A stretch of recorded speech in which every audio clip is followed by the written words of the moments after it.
Hello guys, good morning to all of you. My name is Satyavir Singh and I welcome of you by very big heart. So now this is the another day and now I'm starting second chapter of the chemistry, right? So the name of second chapter of chemistry is billion. It means we can say in English solution, okay, solution.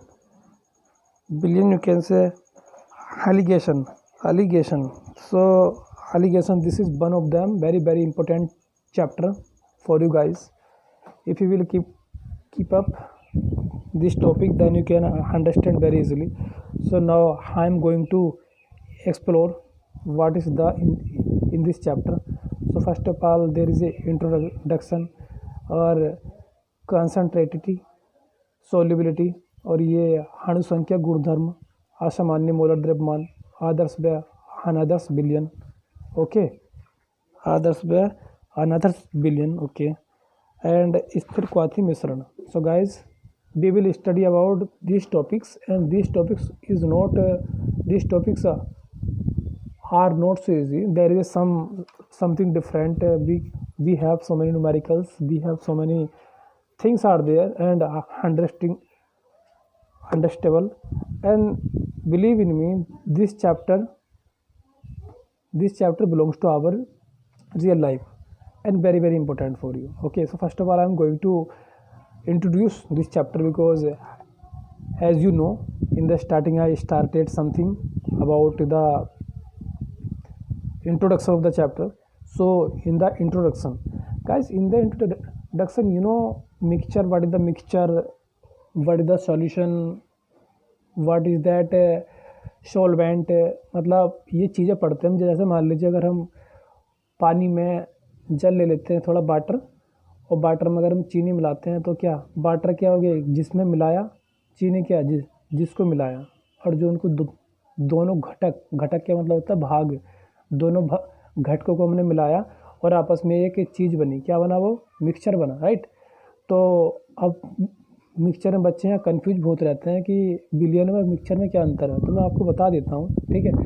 तो आपको दो चीज़ें लेते हैं आप कोई भी, ठीक है, आप कोई भी दो चीज़ें लेते हैं. कैसे लेते हैं आप दो चीज़ें, ए और बी ले लिया आपने, और इसको मिला के कहते हैं ना, दो या दो से अधिक वस्तु को आपस में मिलाते हैं मिश्रण बनता है, और दो से अधिक वस्तु को आपस में मिलाते क्या बनता है, बिलियन बन जाता है. अब यहाँ पर थोड़ा सा एक भूल कर देते हैं बच्चे समझने के लिए. बिलियन में मिश्रण को दोनों को एक समझ बैठते हैं, क्योंकि वो सोचते हैं कि दोनों चीज़ मिली है तो इनमें अंतर नहीं होगा. देखो अंतर क्या होगा, अंतर ये होगा, मिश्रण क्या होता है, दो या दो से अधिक चीज़ों को आपस में मिलाने पर, मतलब one and more than one things you can soluble in one another, that is called mixture. But that is a very simple theory, but in my opinion you have to understand this. Mixture तो तुमने पढ़ लिया, सही बात है. और mixture के type कितने होते हैं, चलो मैं यहाँ बता देता हूँ आपको. चलो यहाँ थोड़ी बात कर लेते हैं, ठीक है, ये पूरा कर देता हूँ. देखो मिक्सचर जो है ना, दो प्रकार के होते हैं. हाँ, डेफिनेशन सही है इसकी कि दो या दो से अधिक, ए भी मान लिया मैंने, कोई भी चीज़ है दो, इनको मिलाया क्या बना, तुम्हारा मिक्सचर बना, ठीक है. हम बिलियन क्यों नहीं कहेंगे, इसे बिलियन कहने की शर्त होगी, ठीक है. कब कहेंगे बिलियन, देखो मिक्सचर जो होते हैं दो प्रकार के होते हैं. तो होमोजीनियस होता है, होमोजीनियस, और एक क्या होता है, हेट्रोजीनियस. इसे कहते हैं समांगी, इसे कहते हैं समांगी विषमांगी, ठीक है. समांगी विषमांगी होते हैं. तो समांगी मिश्रण जो होता है, समांगी मिश्रण होता है कि अगर तुमने ए और बी को मिलाया तो ये आपस में क्या हो गए, फुली सोल्यूबल हो गया. इस मतलब सोल्यूबल का मतलब घुलनशील, ये फुली क्या हो गए, पूर्णतः क्या हो गए, सोल्यूबल हो गए, राइट. और जबकि ये क्या विषमांगी में, जैसे कि मैं इसका एग्जांपल देता हूँ, मैंने आपको दिया होगा कई बार एग्जांपल इसका, लेकिन फिर से मैं एक बार रिकॉल कर देता हूँ. जैसे आप क्या मिला रहे हो वाटर में, आपको चमक रही है, देखो वाटर में क्या मिला रहे हो आप, ये वाटर है, और ऊपर से क्या मिला रहे हो इसमें, C6H12O6, C12H12, C11 H22 हो गया है, ये शुगर होती है। ओके, C12H22 हो गया है। ओके, ये 12 है, C12H22O11, ये शुगर है। शुगर को जब तुम मिलाते हो तो, या फिर ये मान लो NaCl, तो ये जब तुम वाटर में मिला देते हो इसे, तो वाटर में मिलाने से क्या होता है, वाटर में मिलाने से ये पूर्ण तरह से क्या होता है, फुली इंगेज्ड हो जाती है, फुली इंगेज्ड हो जाती है, और हम इनके मॉलिक्यूल आपस में नहीं देख पाते हैं, राइट। तो इस प्रकार से कहते हैं हम इसे कि समांगी है। समांगी मतलब समान हो जाते हैं आपस में मिलकर, हम इनके मॉलिक्यूल्स, ना तो चीनी के मॉलिक्यूल्स देख पाते हैं हम जब पानी में घुल जाता है, पानी के मॉलिक्यूल्स हम देख ही नहीं सकते, ठीक है, राइट। समझ रहे, आ रही तुम्हें बात? नहीं, ठीक है, आप समझ गए होंगे। तो मिक्सचर ये हेट्रोजीनियस क्या होता है कि आपके पास वाटर तो है, लेकिन आपने क्या मिला दिया इसमें, सिलिका मिला दिया। सिलिका पर रेत को भी कहते हैं गाइस, ठीक है, जो सैंड होती है, इसको मिला दिया तो सिलिका के टुकड़े क्या रहते हैं, मिल जाएंगे पानी में, पानी में मिल जाएंगे, नहीं मिलेंगे, वो कुछ समय बाद ऐसे तैरते रहेंगे, और जब वाटर शांत हो जाएगा तो वो उसके बॉटम में आके बैठ जाएंगे, उसकी तली में आके बैठ जाएंगे, राइट। तो ये पता लग गया। अब जो तुम्हारा क्या, अब मैं तुम्हें बता दूं, बिलियन कुछ नहीं है, बिलियन जो है ना, समांगी मिश्रण को कहते हैं गाइस हम, ठीक है। दो या दो से अधिक वस्तुओं का समांगी मिश्रण ही बिलियन कहलाता है, राइट, ध्यान रखना। तो जो समांगी बिलियन का वो मिक्सचर का फर्स्ट टाइप है, वही बिलियन कहलाता है, ठीक है। बिलियन में क्या होता है कि दोनों चीज़ें आपस में घुली होनी चाहिए, ठीक है, और लिक्विड स्टेट में होना चाहिए, राइट। देखो जैसे ये है, यहाँ लिखा हुआ उन्होंने डेफिनेशन क्या लिखी है, विलय क्या होता है, जिसको आपने विलायक, जैसे कि ये चीनी हो गई, विलायक क्या हो गया, जल हो गया। और बच्चों सबसे अच्छा विलायक कौन है, यूनिवर्सल सॉल्वेंट कौन है, मतलब सॉल्वेंट से कहते हैं विलायक को इसे कहते हैं सोल्यूट, इंग्लिश में ध्यान रखो, कभी कभी भूल जाता है मेरे से, कभी इनमें कन्फ्यूजन में रहो आप। सॉल्वेंट, तो ये क्या, चीनी क्या सोल्यूट है, मतलब विलय, और ये है विलायक सॉल्वेंट। तो सबसे अच्छा विलायक कौन है, तो वो जल है, ठीक है, इसे कहते हैं जल, सर्वव्यापी विलायक कहते हैं, राइट। तो देखो इसकी परिभाषा क्या बिलियन की दी इन्होंने एक बार में, जो मैंने आपको बताया था वही ये बता रहा है, ठीक है। तो क्या बता रहा है, देखो ये विलय व विलायक के समांगी मिश्रण को विलयन कहते हैं। विलयन 4 प्रकार के होते हैं, मतलब विलय और विलायक। तो विलय क्या हो गया, जिसको मिलाते हैं, जैसे चीनी विलय हो गया, और विलायक क्या हो गया, जैसे कोई जिसमें मिला रहे हैं, जैसे पानी में मिला रहे हैं, जैसे कि ये है आपके पास, ये बीकर है, तो इसमें वाटर है, वाटर फिल किया हमने, H2O मान लो, ठीक है, इसके ऊपर से क्या मिला रहे हैं, इसमें NaCl मिला रहे हैं। NaCl क्या होता है, जो खाने का नमक होता है, कॉमन साल्ट कहते हैं इसे, सभी खाते हैं ना, इसलिए कॉमन रख दिया इसका नाम। अब यहाँ पे जब ये मिला रहे हैं, देखो ध्यान से देखो, आप इसे NaCl H2O में मिला रहे हैं, राइट। तो इसमें ये क्या है, ये विलय हो गया, और ये क्या हो गया, विलायक। और जब इन दोनों को मिला दिया आपस में, तो ये पूरा कहलाता है हमारा मिक्सचर समांगी बिलियन कहते हैं, समांगी मिश्रण, और समांगी मिश्रण को हम कहते हैं बिलियन, राइट। तो विलय और विलायक को मिलाकर क्या बनता है, बिलियन बनता है, राइट। अब बिलियन के बाद अब में आते हैं, ये बिलियन के 4 प्रकार होते हैं, बिलियन के 4 प्रकार होते हैं बिलियन। एक क्या होता है, ये तनु विलय की मात्रा, एक होता है तनु विलयन, एक होता है सांद्र विलयन, एक होता है संतृप्त विलयन, एक होता है अति संतृप्त विलयन, ठीक है। तो ये क्या होता है, ये तनु विलयन क्या होते हैं, तनु विलयन जो होते हैं, तनु विलयन में एक खासियत होती है कि जो विलय पदार्थ होता है ना, जैसे कि बहुत कम मात्रा होती है। जैसे मान लीजिए अगर आप वाटर है, आप 20 किलो जल में अगर क्या मिला रहे हो, उसमें अगर 200 ग्राम नमक मिला रहे हो, यानी कि बहुत कम मात्रा किसकी, विलय की, तो वो क्या हो गया, तनु। इसको इंग्लिश में कहते हैं डाइल्यूट सॉल्यूशन, की बहुत पतला है ये, डाइल्यूट सॉल्यूशन। तो डाइल्यूट इसे शॉर्ट में DIL कह देते हैं, ठीक है। तो जो तनु विलयन होते हैं वो क्या होते हैं, तनु विलयन में जो विलय पदार्थ होता है उसकी बहुत कम मात्रा मिली होती है, डाइल्यूट होता है वो। सांद्र में क्या होता है, सांद्र विलय की मात्रा क्या होती है, जैसा नमक है, तो नमक को मैंने बहुत कम पानी में मिला दिया, ठीक है, मतलब विलायक ज़्यादा है और वो विलायक कम है और बिले ज़्यादा है, राइट, मतलब नमक ज़्यादा है पानी कम है, तो वो सांद्र हो गया। हम कहते हैं इसे कॉन्सेंट्रेट। कॉन्सेंट्रेट इसको शॉर्ट में लिख देते हैं CONC, कॉन्सेंट्रेट, ठीक है। एक होता है संतृप्त, तो इसे कहते हैं हम सैचुरेटेड सॉल्यूशन।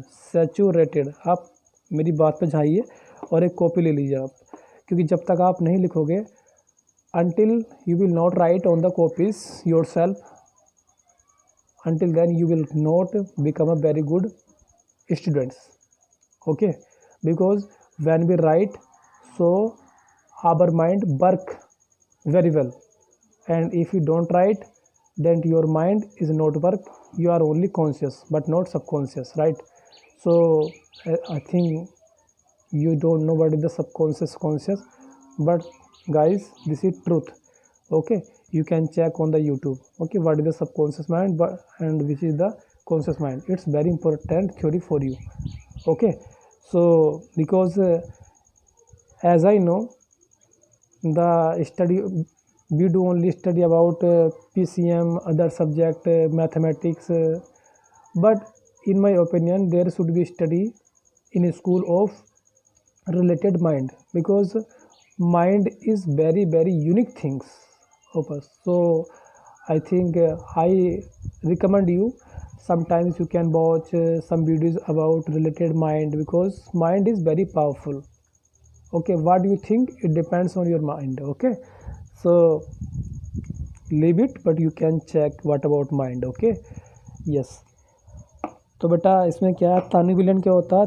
तनु विलयन जो पतला होता है, मतलब बहुत कम, वो बहुत ज़्यादा पानी में, पानी मतलब मैं इससे ज़्यादा मान रहा हूँ, क्योंकि विलायक को मैं पानी मान रहा हूँ, ठीक है। यहाँ पे विलायक और भी होते हैं, लेकिन जो सर्वव्यापी होता है, यूनिवर्सल, यूनिवर्सल का मतलब क्या होता है? पूरे यूनिवर्स में, राइट।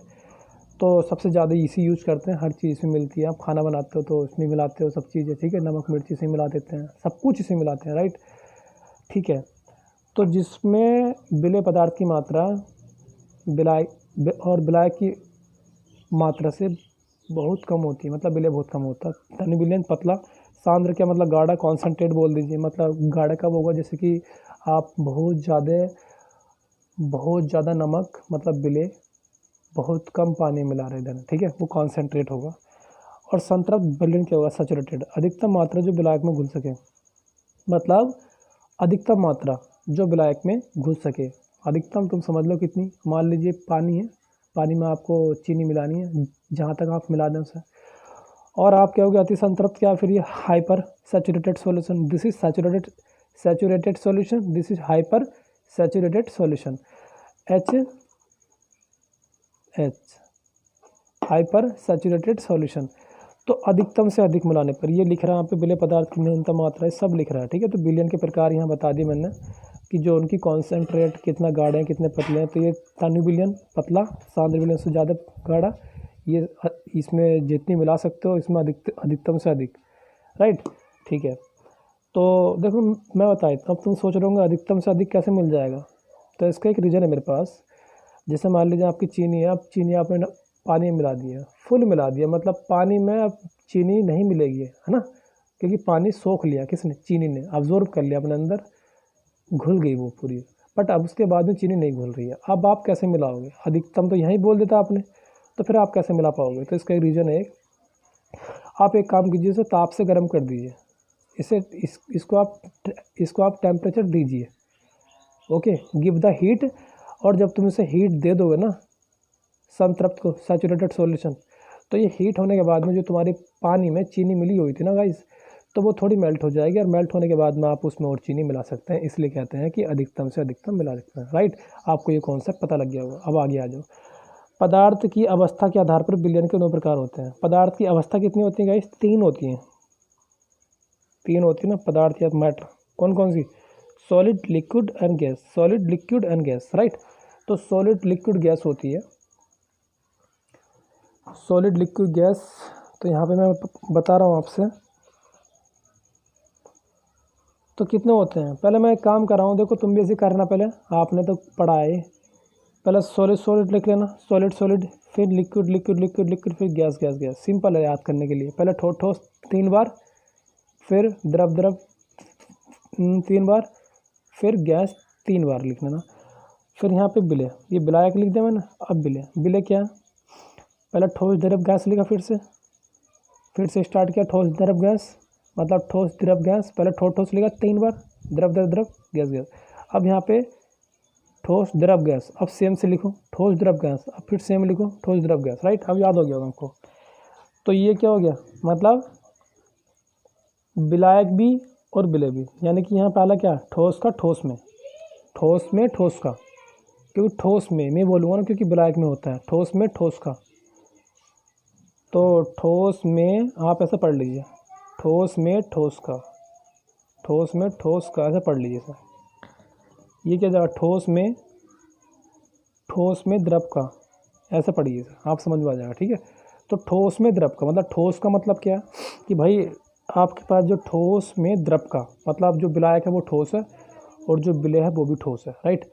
ठोस में मतलब कि इस ठोस में मिलना ये वाला ठोस, तो ये मिश्र धातु हो जाएंगी। मिश्र धातु क्या होती है, अलॉय होती हैं, अलॉय।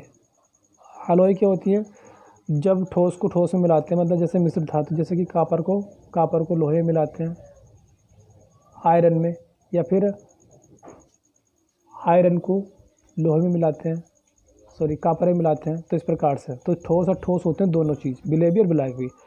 अब विलय एक बार फिर ठोस ले रहे हैं, फिर उसमें द्रव मिला रहे हैं, जैसे कि पारा जिंक में, ठीक है। तो जिंक क्या हो गया, ठोस हो गया, पारा क्या हो गया, लिक्विड हो गया। तो इनके एग्जाम्पल आपको यहाँ देखने मिल जाएंगे गाइस।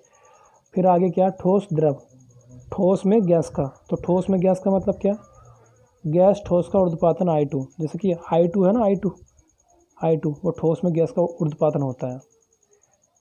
ऊर्ध्वपातन तो आप जानते हैं क्या होती है ऊर्ध्वपातन, सब्लिमेशन रिएक्शन। सब्लिमेशन में क्या होता है कि कोई ठोस पदार्थ, आप ही बताओ, जब आप ठोस को गर्म करते हो तो क्या होगा, उबलेगा या मेल्ट होगा, मेल्ट होगा, गलेगा पहले वो, ठीक है। तो मेल्ट होगा तो क्या होगा, मेल्टिंग पॉइंट हुआ नहीं होगा। तो पहले ठोस को हम गर्म करते हैं तो मेल्ट होता है, फिर मेल्ट होने के बाद में वो बॉयल होता है, ठीक है, उबलता है। तो ऊर्ध्वपातन क्या होता है, ऊर्ध्वपातन एक ऐसी केमिकल रिएक्शन होती है जिसमें कोई ठोस पदार्थ को अगर हम गर्म करते हैं तो वो सीधे गैस में जाता है, बजाय द्रव में जाने की बजाय, राइट। मतलब द्रव में वह ठोस पदार्थ जो द्रव में परिवर्तित ना होकर सीधे गैसीय स्टेट में चेंज हो जाता है, राइट। जैसे कपूर होता है, आयोडीन होती है, ये चीज़ें, तो उसे ऊर्ध्वपातन कहते हैं। अब जल में लवण, तो लवण होता है गाइस, ये अपना आप पढ़ लीजिए आप, जहाँ आपको कन्फ्यूजन आए ना इसमें तो मुझसे मालूम कर लीजिए, ठीक है। कोहरा क्या होता है, वायुमंडल की सभी गैसें, आप इनको ठीक से ऑब्जर्व कीजिए। और हाँ, there can be many example, और मैं आपसे मालूम करूँगा, ठीक है, किसी का एग्जाम्पल, तो आप इनको ठीक से एक बार चेक कर लेंगे, राइट। थैंक यू, आपको पता लग जाएगा किस किस का, देखो विलायक है, विलय है, फिर इनके एग्जाम्पल दे रखे कि कैसे कैसे क्या। चलो, द्रव का द्रव में सबको पता होगा, द्रव का द्रव में क्या होता है, तो जो द्रव का द्रव में जो कोलाइडी विलय, सॉरी कोलाइडी की बात नहीं चली, सॉरी, जो द्रव का द्रव में होता है वो क्या होता है, एग्जाम्पल। द्रव का द्रव में सबको पता होगा, ये वाला सबको पता होगा तुम्हें, द्रव का द्रव में, सॉरी, क्योंकि द्रव का द्रव में क्या है, वाइन, दारू पीते हैं लोग बाग, वाइन प्लस वाटर लेते हैं, तो वाइन भी क्या लिक्विड स्टेट है, एल है वाइन भी, और ये वाटर भी क्या लिक्विड है, तो लिक्विड प्लस लिक्विड क्या बन गया, लिक्विड तो बनेगा। तो ये द्रव का द्रव में है, ठीक है। तो ये सबको पता होगा मेरे हिसाब से, बहुत अच्छे से पता होगा। तो द्रव क्या है, वाइन भी द्रव है और पानी भी उसमें द्रव है। तो इस प्रकार से द्रव का द्रव को सबको पता होगा। और द्रव का द्रव में जो कोलाइडी विलयन होता है वो पायस कहलाता है। पायस के बारे में गाइस मैं बताऊँगा नहीं फिलहाल, अभी आगे बताएंगे, ठीक है। तो ये मैंने आपको समझाया था, तो आपको समझ में आ गया होगा कि मिक्सचर क्या होता है, दो या दो से अधिक वस्तु को आपस में मिला देते हैं तो उसे मिक्सचर कहते हैं। मिक्सचर दो प्रकार का होता है, जब दो या दो से अधिक वस्तु को आपस में मिलाते हैं, वो अगर फुली मिक्सड है, फुली का मतलब प्योर एकदम फुल मिक्सड हो गई हैं, तो हम कहते हैं कि वो समांगी मिश्रण है, जैसे कि चीनी को पानी मिला देते हैं। और जब नहीं मिलती, जैसे कि कोई तुम सैंड मिला दो, रेत के कण क्या पानी में मतलब घुल जाएंगे, आप चेक कर सकते हो घर पे, इसे नहीं घुलेंगे क्योंकि वो नीचे बैठ जाएंगे, कुछ देर तक तैरते रहेंगे पानी में। अगर हमने उसे स्प्रिट किया है तो मतलब हिलाया है उसको, तो वो घूमते रहेंगे। अगर तुमने उसे छोड़ दिया तो कुछ देर बाद वाटर पीस हो जाएगा, शांत हो जाएगा, देन उसके particle of the sand they will come downside and they will sit on the bottom of the vessel. Vessel क्या होता है गाइस? बर्तन होता है, राइट। तो आपको मुझे लगता है समझ में आ रहा होगा, आप समझ रहे होंगे, बहुत इंटरेस्टिंग है। बताओ इसमें क्या चीज़ें जो आपकी लाइफ से डायरेक्ट कनेक्ट नहीं करती है, और आपको ये बातें पता होनी चाहिए, ठीक है। So without doing further again also we are going some important topics. बिलियन की सांद्रता गाइस, डेफिनेशन को याद करना थोड़ा डिफ़िकल्ट होता है बुक की, तो मैं आपको रिकमेंड करूँगा कि आप अगर ऐसे डेफिनेशन अगर याद ना करें तो बेटर होगा। आप डेफिनेशन को अपनी मर्ज़ी से याद करें तो बेटर होगा, बट उनका सेंस दोनों का सेम होना चाहिए, ये मैं रिकमेंड करूँगा। मैं अभी तक कोई डेफिनेशन याद नहीं करता हूँ, मैं सिर्फ अपनी तरफ से बनाता रहता हूँ जो भी, और सर्च करता रहता हूँ कि दोनों का मीनिंग सेम हो जाए। Because if you are learning from yourself, if you are learning from yourself, then you can hit the icon, okay, you will become iconic. And if you are learning only definition, so that is not good for me, according to me, not according to me, but in my opinion this is not good. So try to make definitions yourself, not to other self, right? So now billion की सांद्रता क्या होती है? देखो, सांद्रता का मतलब होता है कि किसी बिलियन में जो गाढ़ेपन को पतलेपन को बताती है, मतलब वो कितना गाढ़ा है, वो कितना पतला है, उसे जो बताती है वो सांद्रता बताती है। अगर किसी में कोई बिलियन जितना सांद्र है उसकी सांद्रता क्या होगी? ज़्यादा होगी।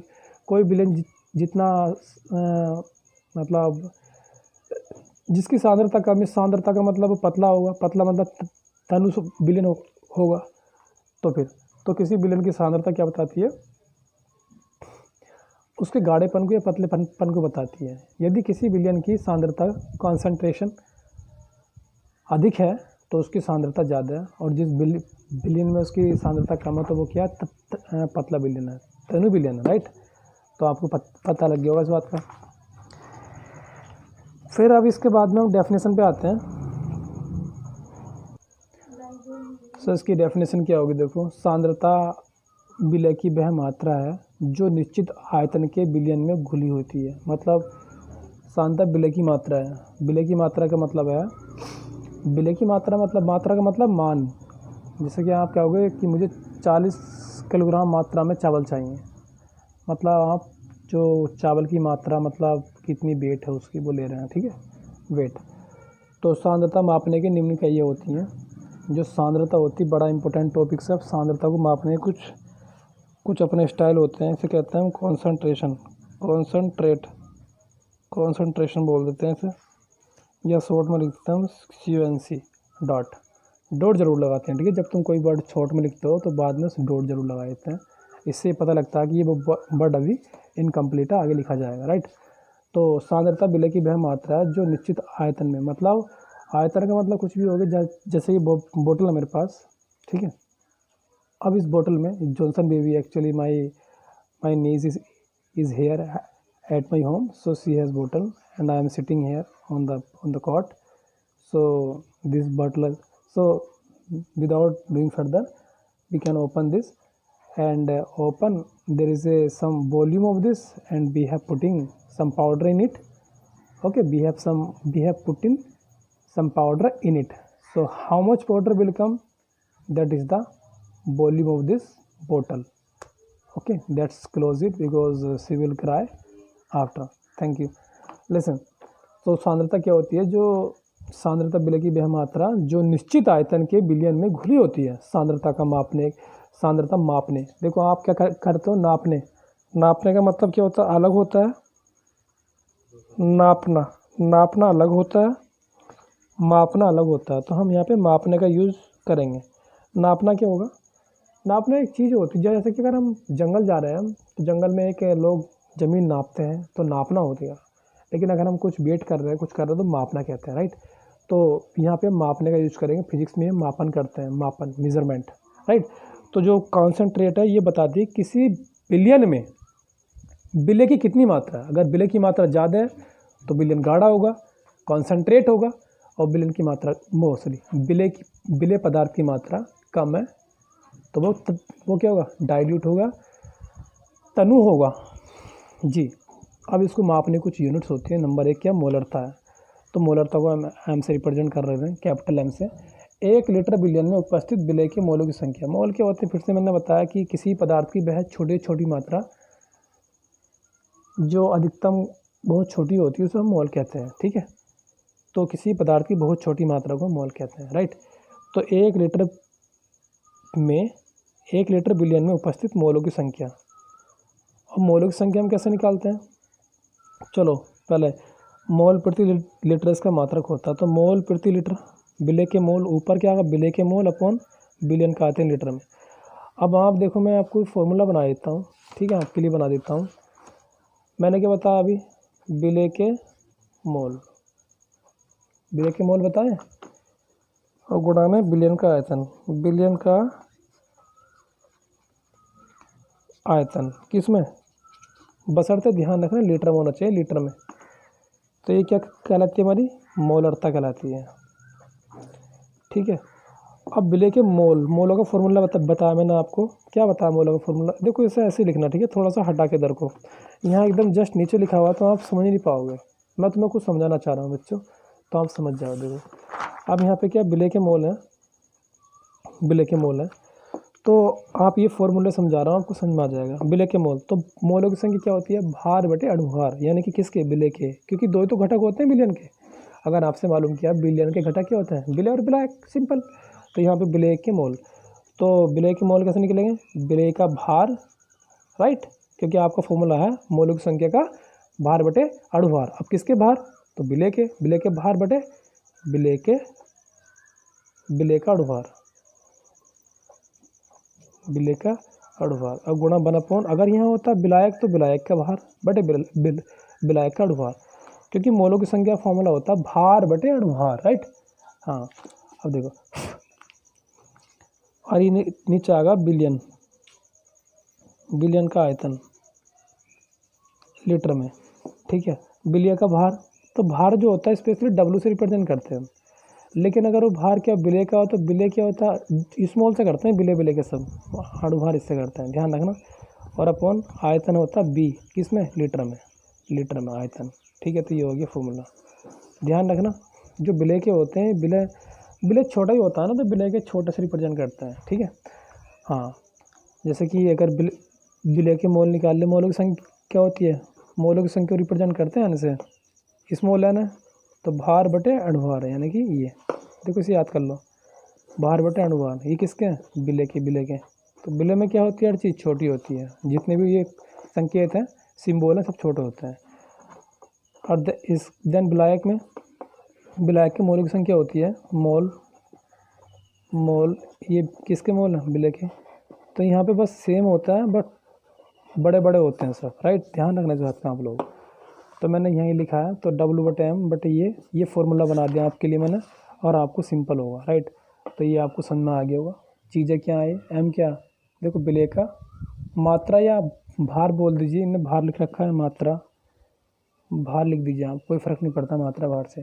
फिर इन्हें एक सवाल कर रखा, तो आप सवाल कर लीजिए, इसमें कोई बड़ी बात नहीं है। तो ये क्या है, NaOH, देखो इसमें क्या है, ये NaOH में क्या है, क्या होगा, 5 ग्राम NaOH से बने 450 ml बिलियन की मोलरता क्या होगी, यानी कि इसमें NaOH क्या है, NaOH बेटा विलय, ये मिलाया गया किसी पानी में और तब बना, तो ये विलय कितना मिला है, 5, तो ये क्या है, विलय। तो ये क्या होगा, स्मॉल m होगा, नहीं स्मॉल w होगा, स्मॉल w, क्योंकि विलय की मात्रा है। और ये क्या होगा, इसका अणुभार कितना होता है NaOH का, NaOH का अणुभार आपको निकालना पड़ेगा, NaOH, Na को। और हाँ, अणुभार निकालने के लिए आपको परमाणु भार की आवश्यकता पड़ती है। तो Na का क्रमांक होता है 11, 11 दूनी 22, ओके एग्जैक्टली होता है इसका परमाणु भार 23 होता है गाइस। ठीक है, ओका कितना होता है 16, और इसका होता है 1, तो 6 3 9 1 10, 2 1 3 4, ये हो गया इसका परमाणु भार। तो मैं फिर से बता रहा हूँ, अणु भार निकालने के लिए किसका यूज करते हैं, परमाणु भार का। तो परमाणु भार इनके ले लिए, यहाँ पे रख दिए, और प्रत्येक परमाणु के बाद में आप प्लस का निशान लगाओगे। ठीक है, सो दैट आपकी कैलकुलेशन ठीक है। राइट, तो बस ये आपने कर दिया, मैंने निकाल लिया, तो एम की वैल्यू होगी है। अणुभार किसका है, विलय का, तो छोटा एम बना देंगे, एम बराबर 40 आए। और क्या था छोटा डब्लू, क्या ये 5 है, और लीटर कितना 450 ml। आप ही बताओ 450 ml है, तो आप इसे क्यों नहीं बदल लेते लीटर में? क्योंकि आपका फॉर्मूला क्या बताता है, कहता है लीटर में रखना मान आयतन का बी बराबर। तो मैं बता देता हूँ आपको 450 है। अभी बताओ ml है ना, ml का मतलब होता है मिलीलीटर। तो मिलीलीटर को लीटर में चेंज करने के लिए आप एक काम करो, 1000 से भाग कर दो आप। तो अब यहाँ से क्या कटेगा, 1 जीरो से जीरो ख़त्म हो गया, और 5 नम 45, 5 दूनी 10, ये आ गया बेटा 9/20 आ गया। अब 9/20 आप रखो, तो जब यहाँ रखो नीचे तो वो ऊपर हो जाएगा। आप कैलकुलेशन कर लीजिए, आप बहुत होशियार हैं, आप कर सकते हैं कैलकुलेशन अगर आप चाहें तो, राइट। तो मुझे लगता है मैंने एक सवाल ही बता दिया आपको, मोलरता भी समझा दी कि क्या बताया मैंने आपको। 1 लीटर में देखो, 1 लीटर का ध्यान रखना, 1 लीटर में 1 लीटर में विलय के मोलों की संख्या, तो विलय के मोलों की संख्या ऊपर, लीटर नीचे, राइट। विलयन का आयतन है, बस विलय के मोल भार बटा भार कर दिया, और बस ये फॉर्मूला। एक सवाल भी कर दिया, आपके हाथों सवाल भी हो रहे हैं। ये नोट्स बहुत अच्छे हैं और आपको इनमें अच्छी स्टडी हो जाएगी। अब देखो मोलरता, जो ये हम क्या पढ़ रहे हैं, सांद्रता नापने के कुछ यूनिट्स पढ़ रहे हैं। मोलरता पढ़ लिया हमने, और बोर्ड में ज़रूर सवाल आ जाता है, इनमें से एक आध जरूर आ जाता है, राइट। अब यहाँ पे मोलरता के बारे में पढ़ते हैं। ये मोलरता पढ़ लिए, मोलरता है तो 1 किलोग्राम में, वहाँ क्या था 1 लीटर में, 1 लीटर बिलियन में, राइट। यहाँ क्या किलोग्राम है, ध्यान रखना बस। यहाँ पे लीटर था और यहाँ पे किलोग्राम है। 1 किलोग्राम विलायक में उपस्थित विलय के मोलों की संख्या मोलरता कहलाती है। बस हो गया सिंपल। तो विलय के मोल और बटे विलायक की मात्रा केजी में, तो वहाँ क्या था विलय के मोल, और अपन में क्या था बिलियन का आयतन था, राइट। और यहाँ पे बिलियन था, वहाँ क्या विलायक है, बस। तो 1 किलोग्राम विलायक में उपस्थित मोलों की संख्या को मोलरता कहते हैं, और इसे मोल पर केजी, उसमें क्या था मोल पर लीटर था, इसमें क्या मोल पर केजी है, क्योंकि यहाँ पे किलोग्राम है, 1 किलोग्राम की बात कर रहे हैं यहाँ पे, बस मोलरता। फिर विलय के मोल, तो विलय की ग्रामीय मात्रा, मतलब विलय का भार है, ये भार, इसका मतलब भार होता है विलय का भार अपन विलय का अनुभार और गुणा में ये सब कुछ जो नीचे रखा था। अब यहाँ से विलय का छोटे छोटे होते हैं, भार स्मॉल एम और स्मॉल डब्लू, इन्होंने बनाया नहीं भाई साहब ने स्मॉल डब्लू, अपन में ये अनुभार, ध्यान रखना केजी में, किलोग्राम में। तो फिर से एक सवाल किया उन्होंने, बेंजीन क्या होता है, बेंजीन का फॉर्मूला होता है बच्चों, 6 कार्बन होते हैं, 6 हाइड्रोजन होते हैं, ठीक है। तो number of carbon atom is 6, number of carbon atoms are 6 and number of hydrogen atoms are 6, so C6H6। अगर तुम इसका अनुभार निकालना चाहोगे बच्चों तो निकाल लोगे कार्बन का, जितने भी यहाँ से लगा होगा पहले लिख लेते हैं बड़ा में, कार्बन का तुम यहाँ निकाल लो अनुभार इसका, बेंजीन कहते हैं सर, जो आपको मैंने स्ट्रक्चर बना के दिखाई हुई कक्षा 11 में, ये बेंजीन, ये बेंजीन रिंग जो थी ये, राइट। ऐसे बना देते हैं, या फिर ऐसे बना देते हैं सर, अल्टरनेट बॉन्ड लगा देते हैं, मैं ज़्यादा नहीं बता रहा इसमें। तो बेंजीन है, इसका अणुभार निकालोगे, तो मैंने बताया था आपको अभी थोड़ी देर पहले, अणुभार निकालने के लिए आपको परमाणु भार की आवश्यकता पड़ती है। ओ माय गॉड, अणुभार निकालने के लिए आपको परमाणु भार की आवश्यकता पड़ती है। तो कार्बन का जो परमाणु भार होता है, क्रमांक कितना होता है कार्बन का, 6, दुगुना का कार्बन 12, क्योंकि परमाणु भार जो होता है वो परमाणु क्रमांक के लगभग दुगुना होता है, लगभग, ठीक है। प्लस 6 गुना H का 1 होता है, 12 6 कितना हो गया 72, प्लस 6 ये हो गया 72 6 78 हो गया गाइस, ठीक है। तो ये कितना हो गया स्मॉल m 78 हो गया, ऐसे से निकालते हैं। तो ये फॉर्मूला रख दिया बस, और जो भार दे रखा 342 ग्राम दे रखा। अब ग्राम को भी चेंज करेंगे। ये बताओ मिलीलीटर, मिली का मतलब क्या होता है 1000 लीटर, तो मिलीलीटर को लीटर में बदलने के लिए किससे डिवाइड किया था 1000 से, ये क्या था। अब यहाँ पे ग्राम है, तो बताओ 1 किलोग्राम में कितने ग्राम होते हैं, 1 किलोग्राम इक्वल टू 1000 ग्राम, मतलब कि 1 किलो में 1000 ग्राम होते हैं। तो आप ये ग्राम को अगर किलोग्राम करना चाहोगे बच्चों, क्या करोगे बताओ, क्या करोगे 1000 से डिवाइड करोगे। तो 1000 से डिवाइड करने के बाद फिर आप इसमें फॉर्मूला पुट करोगे और मुझे करके दिखाओगे। और आप ये वीडियो देखने के तुरंत बाद आप ये क्वेश्चन लिखो और तुम मुझे दोबारा कैलकुलेशन करके दिखाओगे, राइट। ध्यान रखना इस बात का आपको। और ये 20% सवाल है ये वाला, इसको देखना आप कैसे होगा ये, मैं इसको नहीं बताने वाला, ठीक है। आपको खुद देखना आपको ये सवाल, क्योंकि न्यूमेरिकल पर हम ज़्यादा मैं ध्यान नहीं दूंगा, क्योंकि न्यूमेरिकल तुम्हें खुद मतलब करने पड़ेंगे। मैं आपको समझा रहा हूँ topics, okay, how to deal with topics. अभी मोल या मोलेंस है, ठीक है, मोल या मोलेंस आपको मैं न्यूमेरिकल कराऊंगा बाद में, पहले topic, because firstly I want to make understand you some topics, theory, articles, because if you will understand theory, article, formulae, then you can solve numericals yourself. Numerical is not a big deal. The big deal is to understand formulae, concept, how to use, understand. I know very well, when you will solve the numerical question, then you will learn formula. Yes, I know very well, without using any formula in question you can't do. But before this, guys, I'm telling you, you should be carefully about this. It's very very mandatory that you have to understand theory first and article as well and formula as well, then you can solve numerical, right? Chalo. Okay guys, now the video is long, so next time I will teach you about mole binomial, mole fraction. This is very interesting topics, and there are so many questions of numericals used to come here. So now you can give me bidai. So good luck for your study, and in my opinion you are doing good. You are doing study in lockdown. Stay home, stay safe, be happy, and do special for your life, so that the person they also want do like you. Thank you so much guys.